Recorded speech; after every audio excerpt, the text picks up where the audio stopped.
Good morning મિત્રો. ધોરણ 9 વિષય વિજ્ઞાન પ્રકરણ 14 નૈસર્ગિક સ્ત્રોતો. મિત્રો આજે આપણે આ ચેપ્ટરમાં પાણી એ એક અદ્ભુત પ્રવાહી માનવામાં આવ્યું છે. પૃથ્વી ઉપર પાણીની ખૂબ જ જરૂર છે. આપણે જે સજીવ સૃષ્ટિ છે એને પાણીની ખૂબ જ મહત્ત્વ છે એના માટે. તો પાણી એક અદ્ભુત પ્રવાહી છે એવું કહેવામાં આવ્યું છે. બરાબર, પાણી એ મહત્ત્વનો સ્ત્રોત છે, આવા શબ્દો વાપર્યા છે.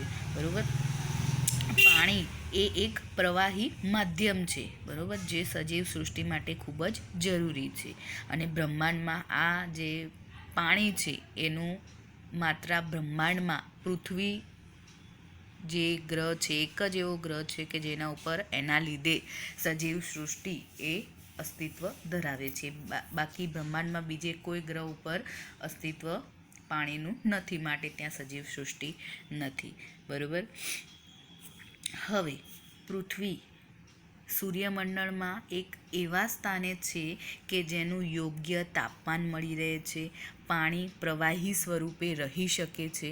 બરાબર, તાપમાન સરખું હોય તો એ પ્રવાહી જે પાણી છે એ પ્રવાહી સ્વરૂપે પૃથ્વી ઉપર જ રહી શકે છે. બરાબર, સૂર્યમંડળમાં એવા સ્થાને પૃથ્વી આવેલી છે.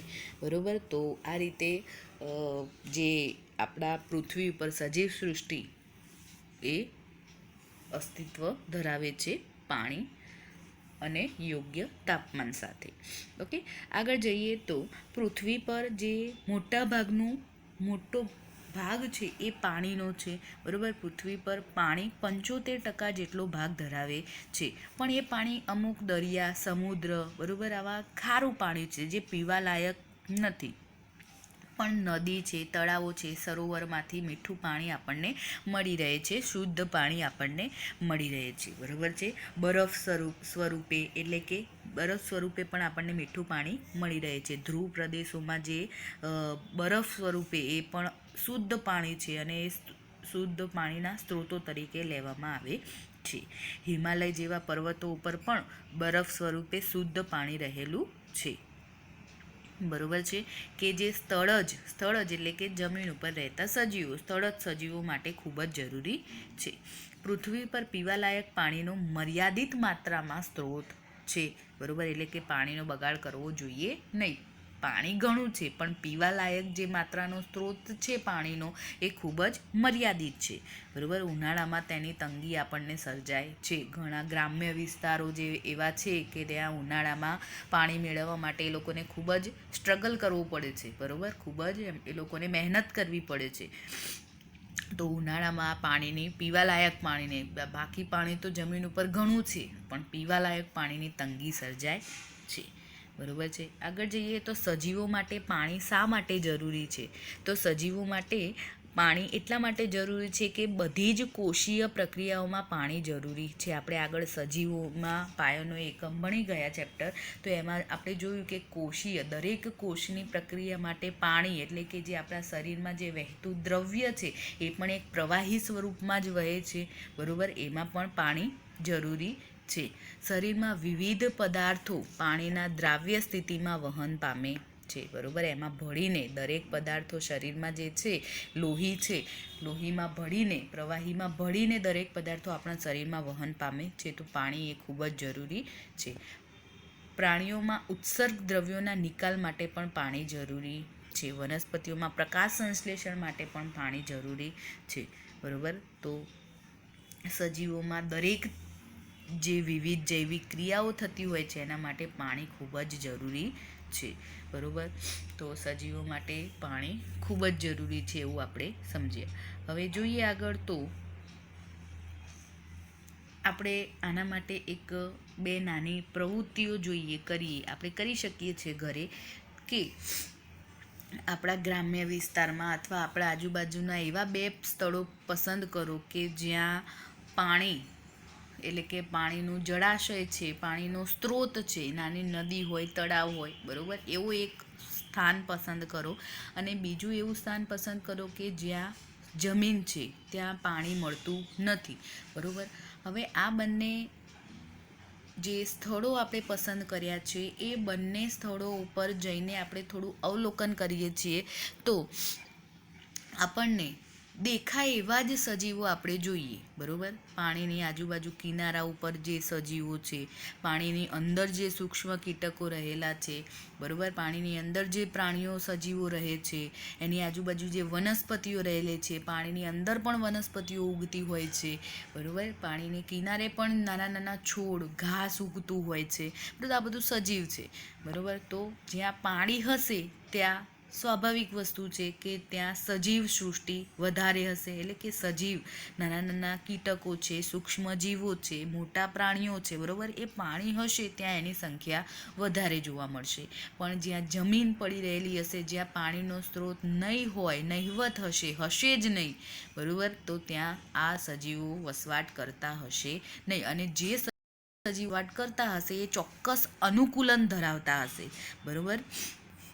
જે સજીવો એ પાણીમાં, જે લોકોને પાણી ઓછું જોઈએ, બરાબર, એવા સજીવો ત્યાં રહેતા હશે, પણ એની સંખ્યા ખૂબ જ ઓછા માત્રામાં હશે. પ્રમાણમાં જ્યાં પાણી હોય ત્યાં વધારે સજીવો મળે, જ્યાં ઓછું પાણી હોય, ન મળતું હોય પાણી, ત્યાં સજીવોની સંખ્યા ઓછી હોય છે, બરાબર છે. આવું આપણે આપણા ઘરે પણ આવા 2 સ્થળો પસંદ કરીને, આપણી શાળાની આજુબાજુ કોઈ એવા સ્થળો હોય કે જ્યાં જમીન એકલી પડી રહી હોય, ત્યાં કોઈ દિવસ કોઈ જતું ન હોય, વેરાન જગ્યા હોય, તો ત્યાં આપણે જોઈ શકીએ છીએ કે ત્યાં સજીવો ઓછા જતા જોવા મળશે, કારણ કે ત્યાં પ્રવાહી છે નહીં, પાણી મળશે નહીં. પણ જ્યાં પાણી મળતું હશે, સુંદર તળાવ હશે, બેસવાની કિનારે જગ્યા હશે, ત્યાં બરાબર, ત્યાં સજીવ જોવા મળશે, સજીવો ત્યાં ખેંચાઈને જશે. તો આ વસ્તુ છે કે પાણી તરફ આપણે ખેંચાઈએ છીએ, પાણી આપણા માટે ખૂબ જ જરૂરી છે, બરાબર છે. આગળ જઈએ તો જળ પ્રદૂષકો વિશે, જળનું પ્રદૂષણ વિશે આપણે ચર્ચા કરીશું. તો પાણી એ અમૂલ્ય કુદરતી દેન છે આપણા માટે, એવું કહી શકીએ, બરાબર. તો કુદરતી દેન છે, પણ આપણે એને માનવીની પ્રવૃત્તિ દ્વારા આપણે આને જુદી જુદી રીતે એને દૂષિત કરીએ છીએ, બરાબર. કઈ રીતે દૂષિત થાય છે? તો ગંદુ પાણી છે, કચરો છે, એ બધું પાણીમાં ભળે તો એ પાણી દૂષિત થાય છે. તમે પિક્ચર્સમાં જોઈ શકો છો કે કેટલું ગંદુ પાણી એ તળાવ છે, નદી છે, જે શુદ્ધ પાણી છે એને પણ ગંદુ કરે છે.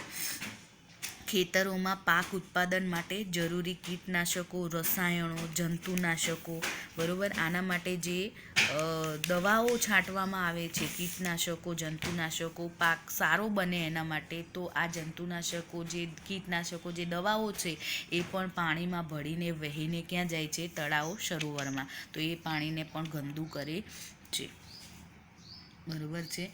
અને એ પાણી જે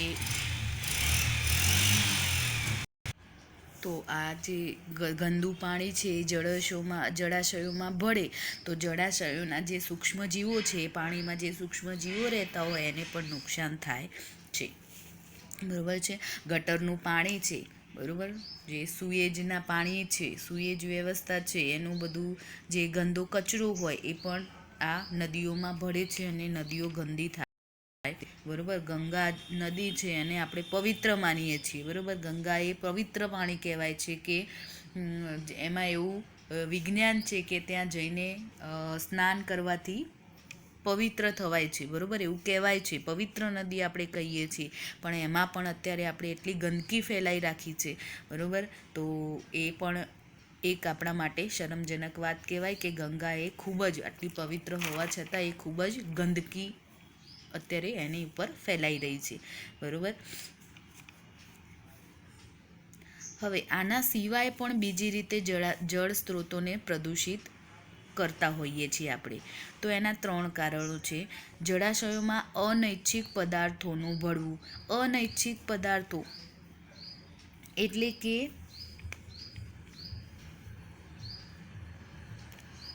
જે જળાશયોના પાણી છે, બરાબર, એ તાપમાનમાં પરિવર્તન, એટલે કે તાપમાનમાં પરિવર્તન આવે છે. એટલે કે કોઈ ઉદ્યોગોમાં જે ઠંડક જરૂરી હોય છે, બરાબર, મોટી મોટી મિલો હોય કે કોઈ બી ઉદ્યોગ હોય તો એમાં ઠંડક જરૂરી હોય, બરાબર. તો ઠંડક માટે જે પાણીનો ઉપયોગ થાય છે અને એ પાણી એ ગરમ થયેલું હોય છે, બરાબર. ઠંડક લાવવા માટે ત્યાં પાણીનો ઉપયોગ થાય, પણ એ પાણીનો ઉપયોગ થયા પછી એ પાણી ગરમ થયેલું હોય છે અને આ ગરમ થયેલું પાણી એ જળાશયોમાં ઢકેલાય છે, વહી જાય છે અને એનું તાપમાન વધારે હોવાથી જળાશયોના પાણીના પણ તાપમાન વધે છે, બરાબર. પાણીના તાપમાન વધે એટલે પાણીમાં જે રહેલા સૂક્ષ્મજીવો છે એનું પણ જીવન જોખમાય છે. તો અનૈચ્છિક પદાર્થોનું ભળવું, તો એ પણ એક જળ પ્રદૂષકો એટલે કે જળનું પ્રદૂષણ કરે છે. આગળ જઈએ તો જળાશયનું ઇચ્છિત પદાર્થોનું ભળવું. ઇચ્છિત પદાર્થો એટલે કે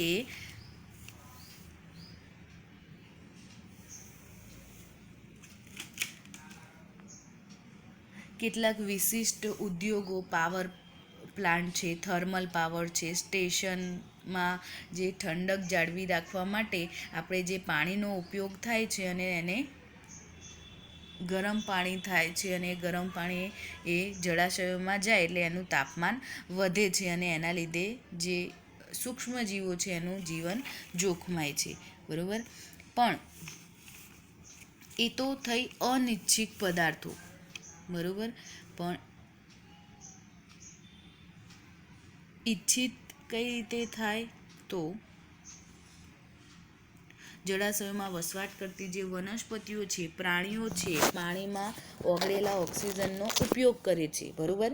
પાણીમાં જે ઓક્સિજન ઓગળેલો હોય છે એનો ઉપયોગ કરે છે. જળાશયોમાં જૈવ વિઘટનીય પ્રદૂષકો ઉમેરાતા અને તેના વિઘટન માટે દ્રાવ્ય ઓક્સિજન વપરાય છે. એટલે કે જે પાણીમાં ઓક્સિજન દ્રાવ્ય થયેલો છે એ જળાશયોમાં રહેલા જે સૂક્ષ્મજીવો છે એ એની શ્વસનની ક્રિયામાં ઉપયોગ કરે છે અને આ ઓક્સિજનનો જો ઘટાડો થાય તો જળચર સજીવોની વિપરીત અસર થાય છે. કઈ રીતે ઘટાડો થાય? તો આપણે જે પ્લાસ્ટિક છે, જે કચરો છે, એનું જળ ઉપર એક સ્તર બને છે, બરાબર. એક તમે પિક્ચરમાં જોઈ શકો છો તો એક પાણી ઉપર એક એવા કચરાઓનું સ્તર બની જાય છે જેના કારણે જે હવામાંનો ઓક્સિજન છે એ પાણીમાં ભળતો નથી, બરાબર. પાણીમાં જો ઓક્સિજન ન ભળે તો આ જે સૂક્ષ્મજીવો છે એનું જીવન જોખમાય છે, કારણ કે એ સૂક્ષ્મજીવો છે એ પાણીમાં ઓગળેલા ઓક્સિજનને જ ઉપયોગ કરે છે. એનું ઓક્સિજન એના માટે જરૂરી છે. જો એ પાણીમાં હવામાંથી ઓક્સિજન ન ભળે